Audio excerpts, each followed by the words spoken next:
Thank you so much for staying with us. We continue with the why I can't say every angle. We have such a privilege of guests for you joining us in this segment of the program. We have Dr. Carol Teresa Rodriguez, CEO of the Jamaica Environment Trust, and some Ministry of Culture and Entertainment, is president of the Port Royal Community Development Committee. The concerns he was sharing on behalf of the community in the first segment are going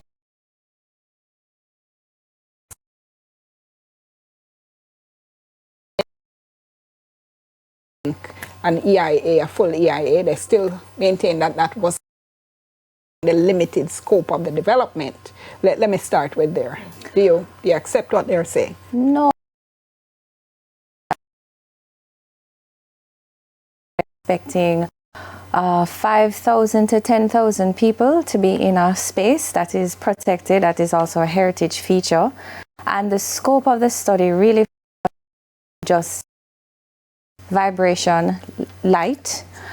And so we're talking about 5,000 people moving, we're talking about solid waste, we're talking about traffic, and the potential for development creep. This is a permanent feature. Development creep meaning, you know, when you have something that's set up, you may have people that decide to set up shops on the side, when have parties. You're in a protected area that has crocodiles, that has turtles.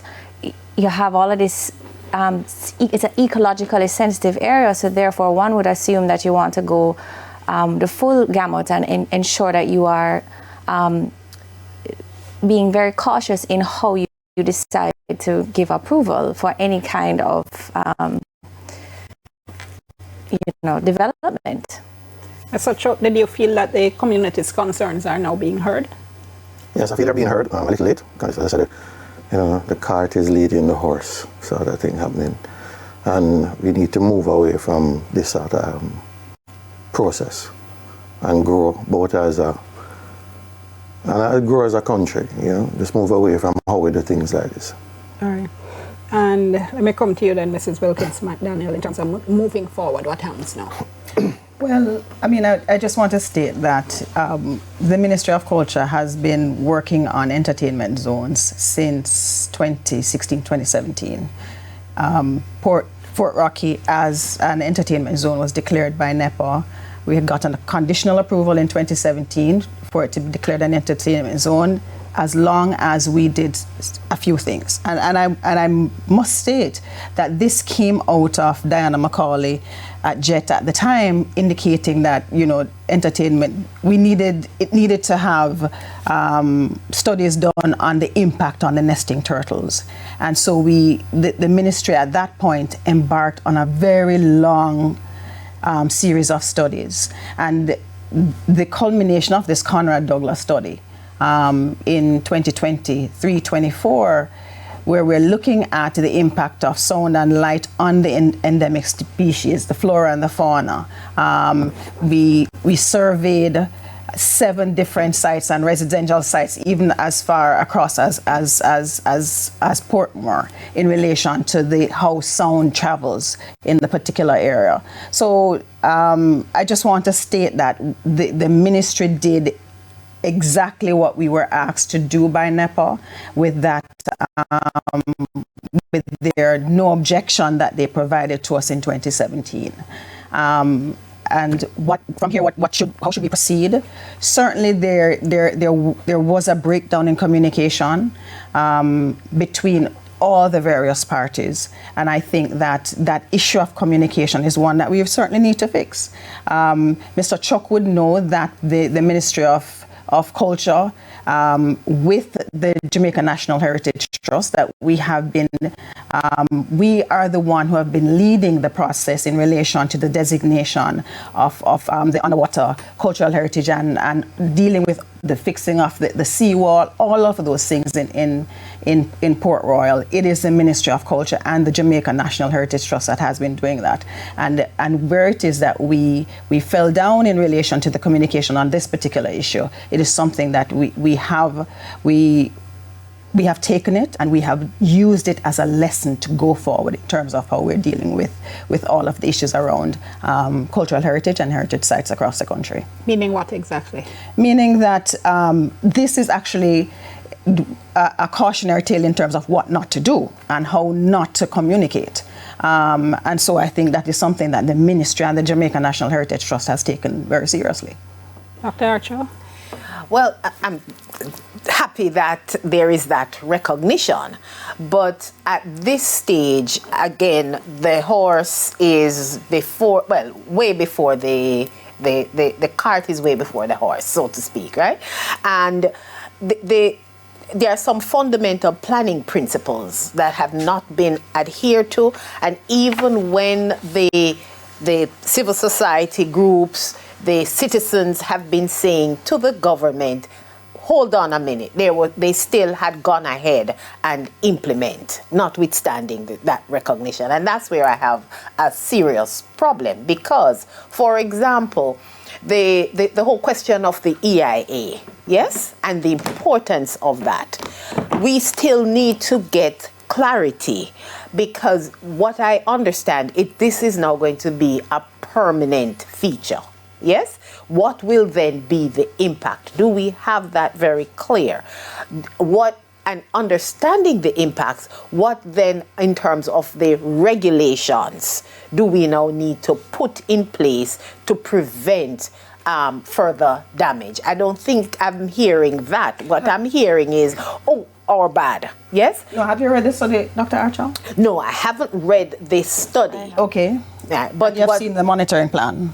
There is a monitoring and an enforcement plan. Very limited in scope. Okay. Well, and that is an opportunity for you for Jet to write back because you have received. So you to write and to say that we believe that these are the things that need to be adjusted in the document. Yeah, but that's the an thing opportunity for me too that I'm very concerned about, because we have been hearing it time and again, especially from the citizens when they said we were not consulted, we were not involved.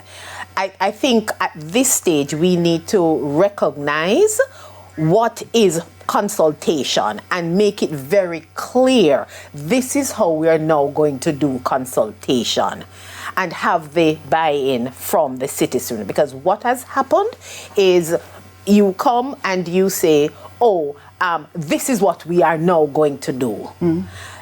I'm not hearing that. We have heard from the citizens. This is the concern. And as a result, we are now putting these things in place. Hold that thought for me. I want to pick up on that important issue when we come back after the break. Remember our WhatsApp line, 2540693. That's 876-2540693. Give us your first name, your general location. Soon come.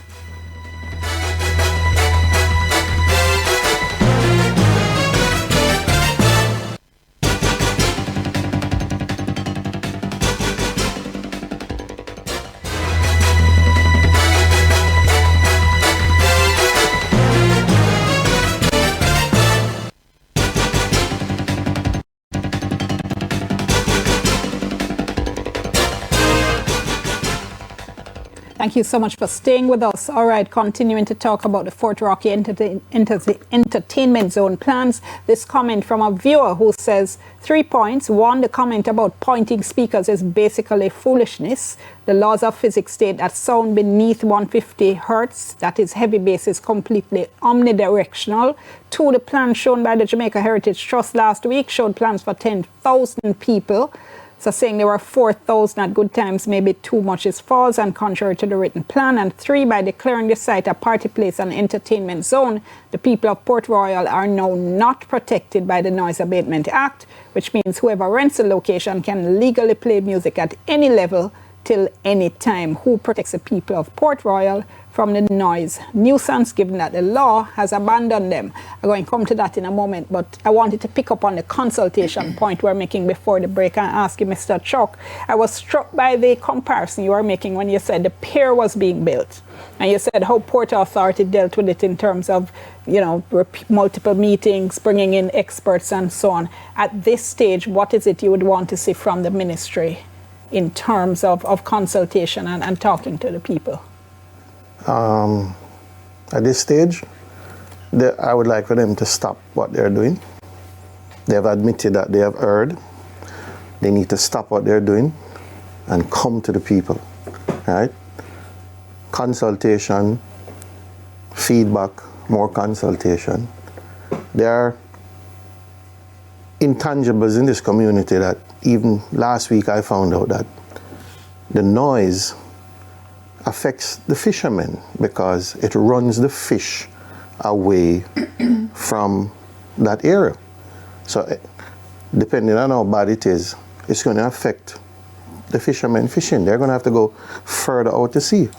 And the frequency is going to impact their pocket. So we need to have consultation. And I know that it will take time, but that is the proper way to do it. We have to consult the people.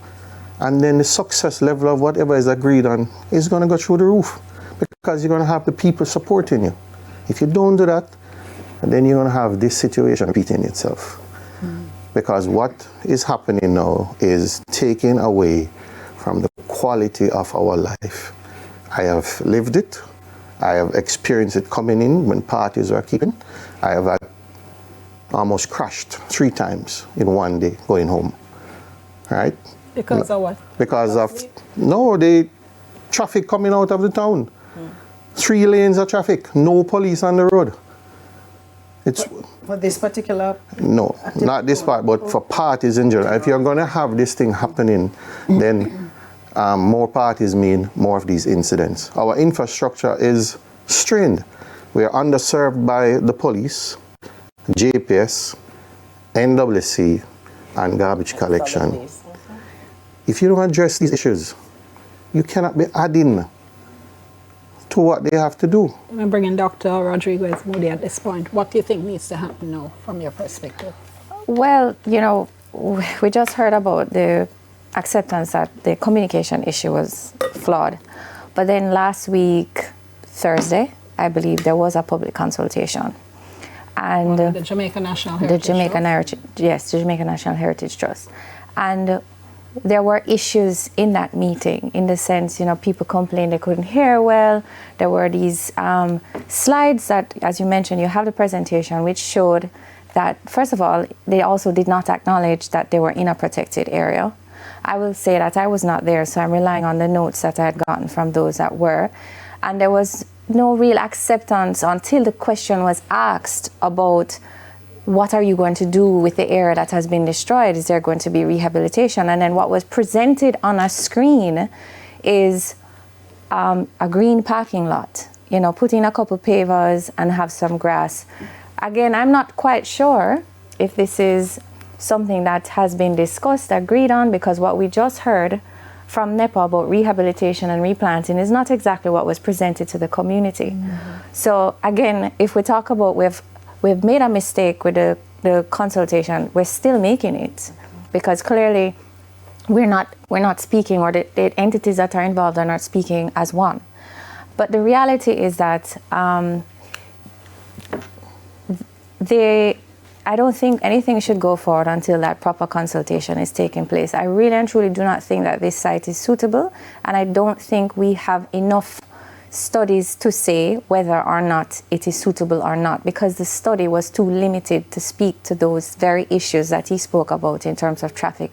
The study didn't even speak about cumulative impacts. This is not just the impact of this one event, but the impact of having all of these different issues combined, and how does it affect the community? How does it affect the residents about the road? How does it affect the organisms in the area?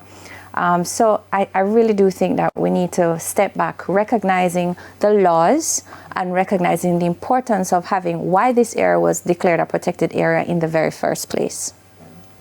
Let me ask, was there a cost-based analysis done? Because oftentimes when we make these decisions at the expense of the environment, we feel the pressure afterwards, yes?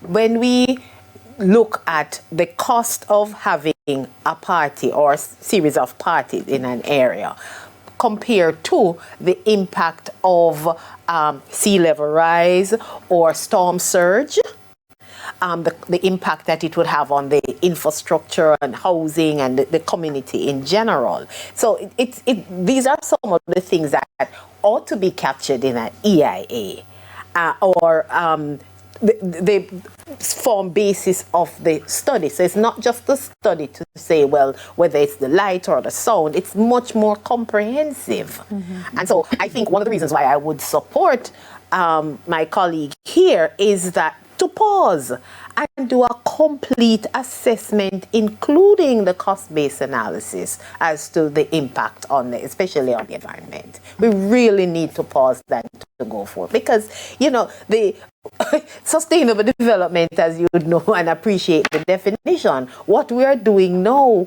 will be impacting the generation to come. How are we going to answer to that generation? We did this for a party or a series of parties. Right, just to say though, Doctors Archer and Moody, that recall that Fort Rocky is part of a larger cultural heritage and entertainment district. Mm-hmm. And so the work done by the Port Authority in relation to the cruise ship pier, remember the same environmental challenges that were raised in relation to the reticulation that been put in at and so there's always the need for us development.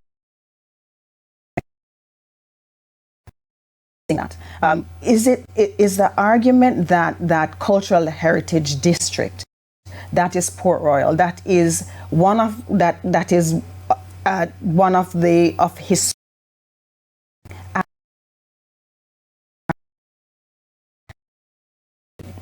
a unique site in the world. Is it that we should not be doing any kind of development or any kind of cultural heritage argument? No, because those development of the ship here. No. And I want just a minute, and I want us to take it in the context of an entire. It's an entire Fort Rocky as an entertainment venue, entertainment zone. It is the entire Palisades Port Royal protected area that we're talking about, and it is how we actually sustainably develop the area. Community of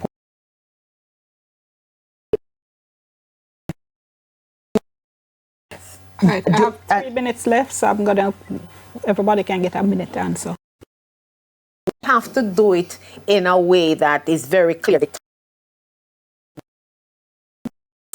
very sensitive. Absolutely not, but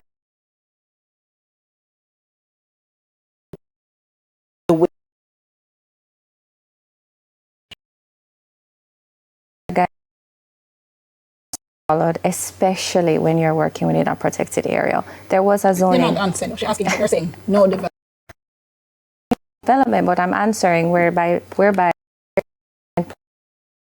that says yes, you but no remove something. It has to be done in the context of the law and in the context of any kind of requirements. Final word for you, Mr. Chuck. Yes. It has to be. There are 1,300 people living in Port Royal who are going to be impacted. That comes from this, right? So and you have to.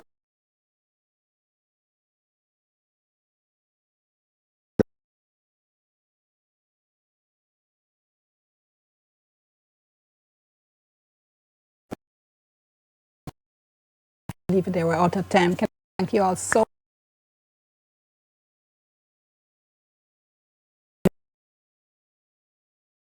for watching.